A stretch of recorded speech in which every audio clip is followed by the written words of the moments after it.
Hey YouTubers, Mike Martin's here, Mike Martin's channel. Well, we can nip this one in the bud, this rumor in the bud. Foreign homeownership less than 5% in Vancouver and Toronto, says Stats Can. Wow. So all these rumors floating around that speculators are coming in and buying up properties and leaving them empty. I guess, the data shows. So it's got to be true. This has got to be true. So let's see what's going on here. Foreign home buyers account for less than 5% of the residential real estate market in both Vancouver and Toronto. New data shows.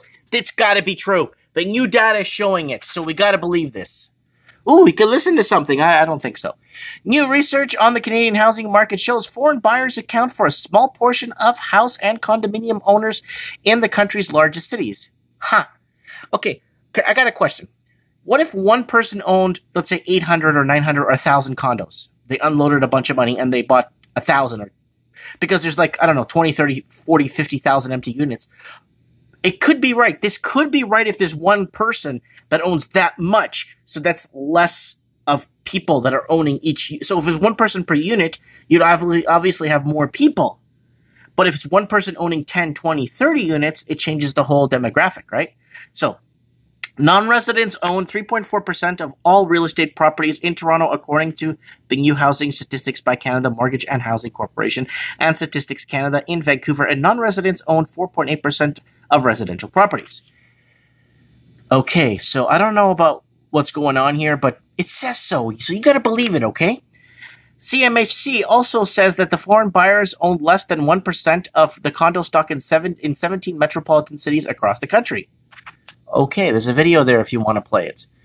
The figures marked the first time that CMHC and Statistics Canada have quantified the level of foreign ownership in the country's housing market to see how much influence foreign buyers have on skyrocketing prices. And the numbers suggest a limited role on non-resident homeowners. These numbers are still significant, but of course, they alone don't explain the rapid appreciation of house prices in the Greater Toronto Area, said John, president of Toronto-based, I don't even know what that says, thus the real estate information and services company. Domestic speculation was probably a bigger factor than non-resident purchases, he adds. The impact of foreign homeownership is likely more pronounced in the condo market, where non-residents hold 7.9% of residential properties in Vancouver and 7.2% in Toronto, Stats Can found. And in both condo and single detached home segments of property owned by non-residents is more expensive on average than owned by Canadian residents. In the city of Vancouver, the average condo apartment owned by a foreign resident was $930,000, or 25.6% higher than the average resident-owned unit. Toronto proper, somebody's actually following my video. Toronto proper, the average foreign-owned condo was valued at $439,000, 7.6% more than the average condo owned by residents. The same trend was evident in the single homes. In Vancouver, the average detached house owned by foreign home buyers is worth $2.3 million compared to $1.6 million for resident-owned homes. In Toronto, the difference was 103 large, with homes owned by non-residents roughly 12% more expensive than owned by residents on average. See, this article's telling you everything you need to know, and you need to believe it, okay? Still, the relatively small share of foreign-owned homes raises a question about the effectiveness of the recently adopted measures aimed at dampening foreign investors in real estate. Both BC and Ontario have entered a foreign home buyers tax in an attempt to slow the breakneck price growth in the hottest real estate markets. Every attempt at estimating the role of foreign buyers reaches the same conclusion. They play an overstated role compared to the facts, with policy measures and target foreign buyers and more about politics than economics. Derek Holt, head of capital markets economics and Scotiabank, told Global News.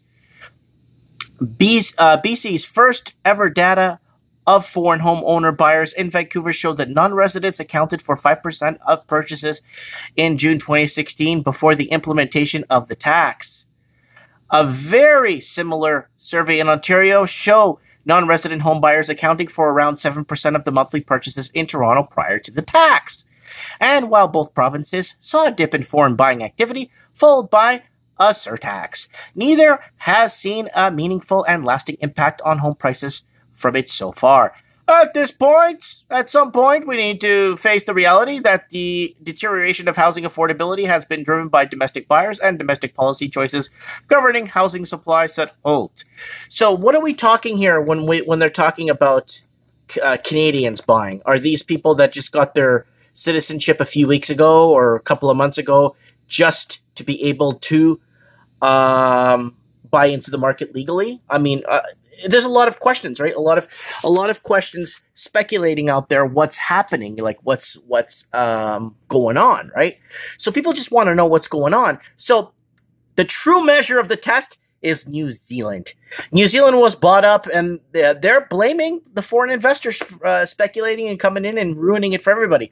So New Zealand is passing a law as of January 1st, 2018, which I've been talking on my show, Trends in the Housing Market, every Wednesday Pacific time, 8 p.m., where I discuss how basically they're passing a law with the new government that's in power as of January 1st, no more foreign ownership buying. Let's see what happens in New Zealand, and that is the true test of this thing. Is basically they're going to pass this law, and then we'll see what happens. No more speculators, no more, buying out our futures. So we'll see what happens. I just find it really hard. I'm going to go back to an article I read last winter, and I just don't understand. If people are being fast-tracked into citizenship faster than normal, does that count as a Canadian